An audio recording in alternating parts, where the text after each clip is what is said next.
എല്ലാവർക്കും നമസ്കാരം. Welcome back to നിയാൻസ്. എണ്ണ വളരെ കുറച്ച് മാത്രം ഉപയോഗിച്ച് ചീരയും മുട്ടയും കൊണ്ട് തയ്യാറാക്കിയ നല്ലൊരു സ്നാക്കിൻ്റെ റെസിപ്പിയാണ് ഇന്നത്തെ വീഡിയോയിലുള്ളത്. ചായയുടെ കൂടെ കഴിക്കാൻ ഈ ഒരു സ്നാക്ക് ഇങ്ങനെയൊന്ന് തയ്യാറാക്കി നോക്കൂ. ഇത് തയ്യാറാക്കുന്നതിന് വേണ്ടി 2 മുട്ടയാണ് എടുത്തിരിക്കുന്നത്. അപ്പോൾ മുട്ട ഉടച്ച് ഇതേപോലെ ബൗളിലേക്ക് ഒഴിച്ചു കൊടുക്കാം. ഇനി ഇതിലേക്ക് 1 ടേബിൾ സ്പൂൺ പാലും കൂടി ചേർത്ത് കൊടുക്കാം. പാലും ചേർത്ത് കൊടുത്തതിന് ശേഷം ഇതിലേക്ക് ആവശ്യത്തിനുള്ള ഉപ്പും കൂടി ചേർത്ത് കൊടുക്കാം. ഇനി മുട്ട നന്നായിട്ടൊന്ന് ഇതേപോലെ ഒന്ന് ബീറ്റ് ചെയ്തെടുക്കാം.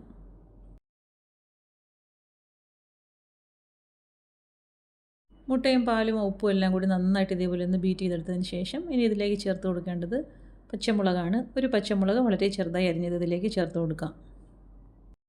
ഇനി ഒരു 5-6 ചെറിയ ഉള്ളി വളരെ ചെറുതായി അരിഞ്ഞത് ചേർത്ത് കൊടുക്കാം. പിന്നീട് ഒരു 1/2 ടീസ്പൂൺ ഇഞ്ചി വെളുത്തുള്ളി പേസ്റ്റും കുറച്ച് മല്ലിയില ചെറുതായി അരിഞ്ഞതും കൂടി ചേർത്ത് കൊടുക്കാം. ഇനി എല്ലാം കൂടി നന്നായിട്ട് ഇതേപോലെ ഒന്ന് മിക്സ് ചെയ്ത് കൊടുക്കാം. ഈ ഒരു രീതിയിൽ എല്ലാം കൂടി നന്നായിട്ടൊന്ന് യോജിപ്പിച്ചെടുത്തതിന് ശേഷം ഇനി ഇതിലേക്ക് ചേർത്ത് കൊടുക്കേണ്ടത് ചീരയിലയാണ്. വളരെ ചെറുതായി അരിഞ്ഞെടുത്ത ചീരയിലയാണ്. അപ്പോൾ ചീരയിലയും കൂടി നമുക്ക് ആവശ്യത്തിനനുസരിച്ച് ഇതിലേക്ക് ചേർത്ത് കൊടുക്കാം. ഞാനിപ്പോൾ കുറച്ചധികം ചേർത്ത് കൊടുക്കുന്നുണ്ട്. ഈ ഒരു രീതിയിൽ ഇതിലേക്ക് ഇട്ട് കൊടുത്തതിന് ശേഷം വീണ്ടും നല്ലതുപോലെ ഒന്ന് മിക്സ് ചെയ്ത് കൊടുക്കാം.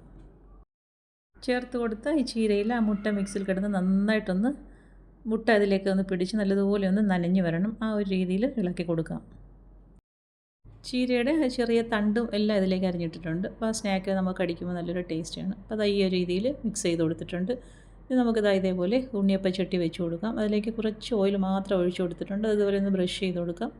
ഇനി നമുക്കിതിലേക്ക് ഇതേപോലെ ഒരു സ്പൂണ് കോരി ഇതിലേക്ക് വെച്ച് കൊടുക്കാം.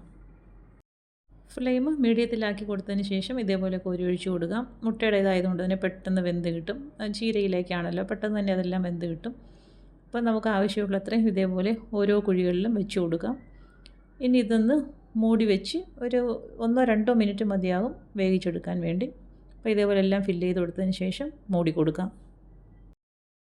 ഇനി ഇത് ഏകദേശം ഒരു 1 മിനിറ്റൊക്കെ കഴിഞ്ഞ് നമുക്കൊന്ന് തുറന്ന് നോക്കാം. അപ്പോൾ എന്താ ഒരു സൈഡ് നന്നായിട്ട് പാകമായി വന്നിട്ടുണ്ട്. ഇതേപോലെ ഈസി ആയിട്ട് തന്നെ ഇതിനെ ഒന്ന് തിരിച്ചിട്ട് കൊടുക്കാം. പെട്ടെന്ന് തന്നെ തിരിച്ചിട്ട് കൊടുക്കാൻ പറ്റും. മൂടി വെച്ചതിന് ശേഷം 1 മിനിറ്റോളം മതി ഇങ്ങനെ അടുപ്പിലിട്ട് കൊടുക്കേണ്ടത്. അപ്പോൾ തന്നെ നന്നായിട്ട് വെന്ത് കിട്ടും. തിരിച്ചിട്ട് കൊടുത്തതിന് ശേഷം പെട്ടെന്ന് തന്നെ നമുക്ക് അടുപ്പിൽ നിന്ന് മാറ്റിയെടുക്കാൻ പറ്റും. ഈ ഒരു രീതിയിൽ എല്ലാം തിരിച്ചിട്ട് കൊടുത്തതിന് ശേഷം ഒന്നുകൂടെ മൂടി വെച്ച് കൊടുക്കുക. ഇനി 1 മിനിറ്റോളം പോലും വേണ്ടി വരത്തില്ല വെന്ത് കിട്ടാൻ വേണ്ടി. ഇപ്പം സ്നാക്ക് നന്നായിട്ട് തയ്യാറായി കഴിഞ്ഞു. ഇത് കണ്ടില്ലേ, ഈ ഒരു പരുവാകുമ്പോഴേക്കും ആ ചട്ടിയിൽ നിന്ന് കോരി മാറ്റാം. ചീരയൊക്കെ കഴിക്കാൻ മടിയുള്ള കുട്ടികൾക്ക് ഈ ഒരു രീതിയിൽ ഇങ്ങനെയൊക്കെ തയ്യാറാക്കി കൊടുത്തു നോക്കൂ. ഇതാകുമ്പം നല്ല ഹെൽത്തിയാണ്, ചീരയൊക്കെ ഉള്ളിലേക്ക് പോവുകയും ചെയ്യും. അപ്പോൾ ഈ ഒരു രീതിയിലേക്ക് ഇങ്ങനെ തയ്യാറാക്കി കൊടുത്തു നോക്കൂ.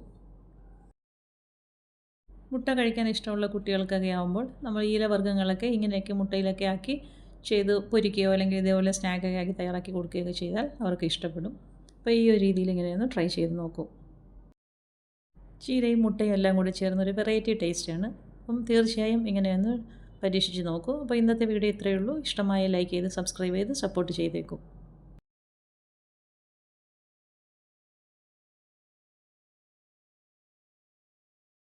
വീണ്ടും അടുത്ത വീഡിയോയിൽ കാണുന്നത് വരെ ബൈ ഫ്രം നിയാൻസ്. Thanks for watching.